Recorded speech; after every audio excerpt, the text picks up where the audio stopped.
Hey, I'm Michael Lunsford here, Citizens for Louisiana, and it is Sunday, of all days, for me to come to you and chat. But it's kind of pressing. There's some backroom deals going on, and they're probably going to come out tomorrow on Monday. So I wanted to come and at least let you know what was going on so that if it did happen, and hopefully it won't, but if it did happen, you would know what was going on and be aware of it. And it wouldn't shock you and you wouldn't be all excited, because it's really not the best thing. So what's happening? Right now, actually Thursday, Friday, the chatter started with the Fraud Squad, the Gang of 23. If you don't know who that is, those are the 23 Republican legislators who joined with all of the Democrats to elect Clay Schexnayder Speaker over Sherman Mack, which 2/3 of the Republicans voted for.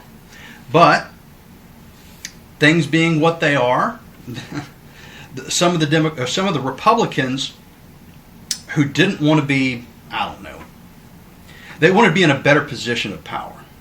So they made a deal with the Democrats to put them in power, to the detriment of 2/3 of Louisiana's Republican Party. So that's what happened. That's the Gang of 23. What's going on now is they're making phone calls. John Bel Edwards vetoed the congressional map, I believe March the 9th. It's just been sitting there. They've been talking about, strategizing, what are we going to do? Well, they figured out they're going to call all the local parish Republican parties and ask them for their support to do a veto override. They want them all to come out with the same resolution on Monday that effectively says that we support the effort to overturn the governor's veto. Why would they do that? So, as far as I know, no legislator has ever called down to the local parish executive committees like this and sent them a pre-done resolution asking them to vote and support it without even calling a meeting. They're doing all this via text message and email and telephone and all this other stuff. They're not even calling meetings to do this. It's very rapid. And a police officer once told me the surest sign of a scam is a short deadline. Well, we have to do this now because it's very important now. Never mind, he vetoed it on the 9th. But think about this now. So the district maps that were vetoed were the congressional maps.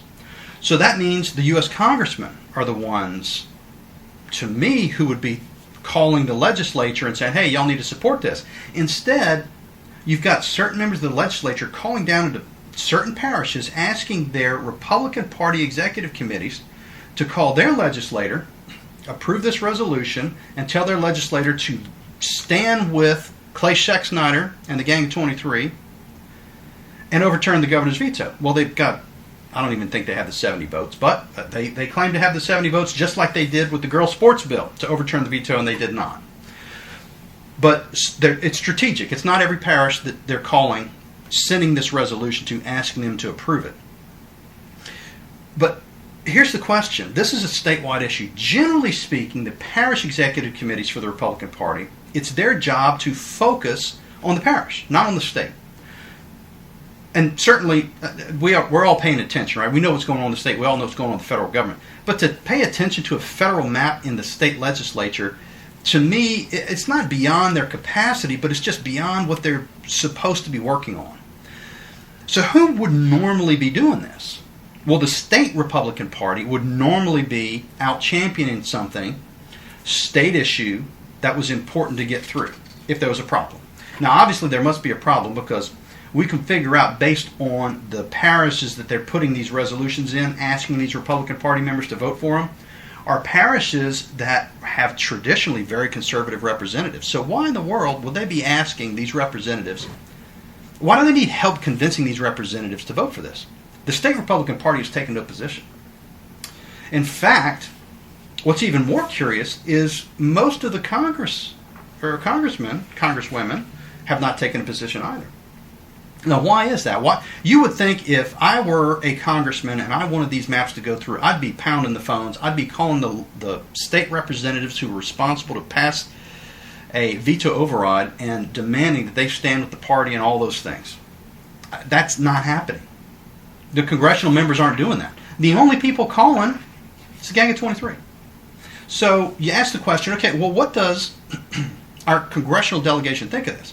Well, they've been relatively quiet about this. However, I do have a statement from March 11th from a public forum from Congressman Higgins, and I'll read it to you. In fact, I'll put it up on the screen here so you can look at it for yourself as well.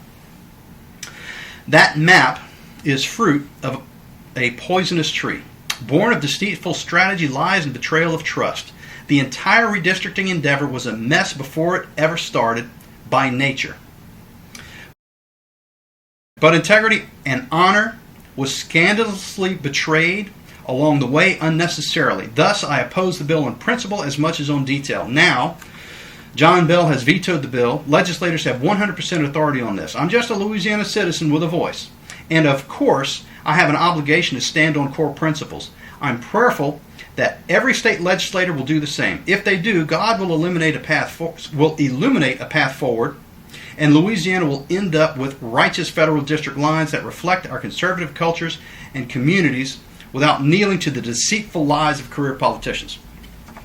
Congressman Higgins, March 11th. That was his comment when someone asked him, hey, I haven't seen the maps, where are the maps? And that was his response. It's like, why would we even look at those maps? They're poison from a poison tree. So we have all of the people that would normally be involved in this have removed themselves. And all of the people that are never involved in this have suddenly shown up at the request of certain legislators. So I'm letting you know this because it's not normal. And so pay attention. So what is the solution?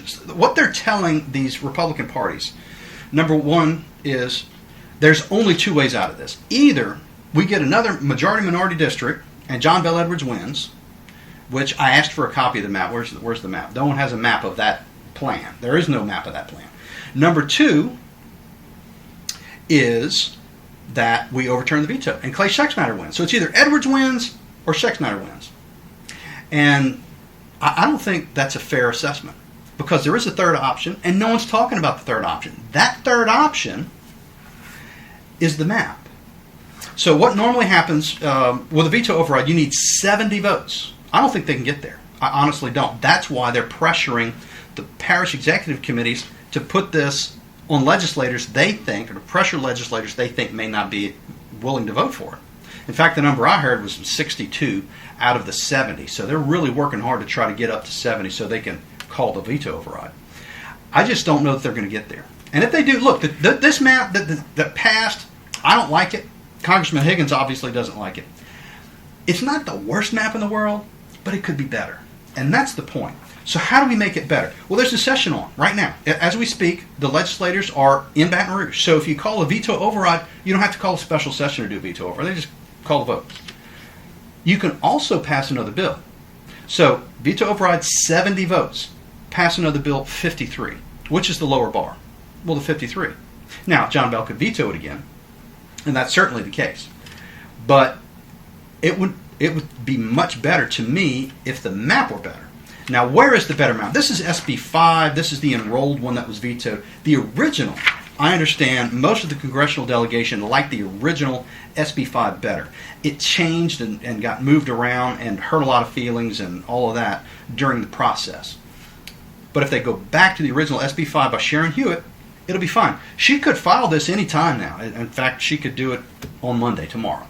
That's how quickly this could move. It's already written, it's already ready, it's just refile it, done. John Stefanski's done the same thing on the House side anyway. It's a different map, but still the idea is they already have a map filed on the House side. We just need this one filed on the Senate side. They can get together and they can make this work rapidly. So that's the plan. That's what I think is the best path forward.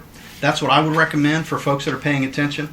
And if you're not paying attention, and if you're on one of these Republican Parish Executive Committees that has been promised the moon that we're going to beat John Bell, we can finally get this done and make John Bell look bad, all these things that they're telling them, I would encourage you, if you haven't heard from your congressman, reach out to him or her. Ask them what they think of this. Because that's who should be calling. And they shouldn't be calling you, Parish Executive Committees. They should be calling the legislators and saying, vote for this. But that's not happening. So there you have it. That's what's going on. Pay attention. All that's supposed to break tomorrow. Now, I've heard of at least one Republican Parish Executive Committee that they rammed this through light speed and they've already pulled back and said, whoa, wait a minute. What do you mean the congressman doesn't support this? This is crazy. Why would we do this if the congressman doesn't support it? So already one has been knocked down. So I don't know about the rest. I don't even know who all the parishes are that have been called. But we're going to be watching on Monday to see who releases a statement. So keep an eye with me, and let's find out together, huh?